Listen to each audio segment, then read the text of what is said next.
Perform করতে, একই সাথে একই জার্সিতে।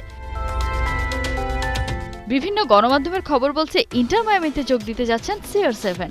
শর্ট টার্ম ডিলে আল নাসর থেকে পর্তুগিজ সুপার হিরো যাবেন মায়ামিতে। লিওনেল মেসির নেতৃত্বে তারই দলে নাকি খেলবেন ক্রিশ্চিয়ানো রোনালদো, আর সেটা এই বছরই। এরই মধ্যে আলোচনার জানালা খুলে বসেছে ইন্টার মায়ামি। ৩২ দলের ফিফা ক্লাব বিশ্বকাপে ৩১ নম্বর দল হিসেবে জায়গা করে নেয় ইন্টার মায়ামি। তবে ক্রিশ্চিয়ানো রোনালদোর দল আল নাসর সুযোগ করতে পারেনি এই টুর্নামেন্টে। ক্লাব বিশ্বকাপে খেলার জন্যই নাকি এমন চুক্তি করতে যাচ্ছেন CR7। আল নাসরের সাথে চুক্তির মেয়াদের শেষ পর্বে রোনালদো, যদিও তিনি চান আরও অন্তত একটা বছর এখানে খেলতে। এদিকে ক্লাব বিশ্বকাপে খেলার ব্যবস্থা করে দিতে নাকি আল নাসর সাহায্য করবে রোনালদোকে।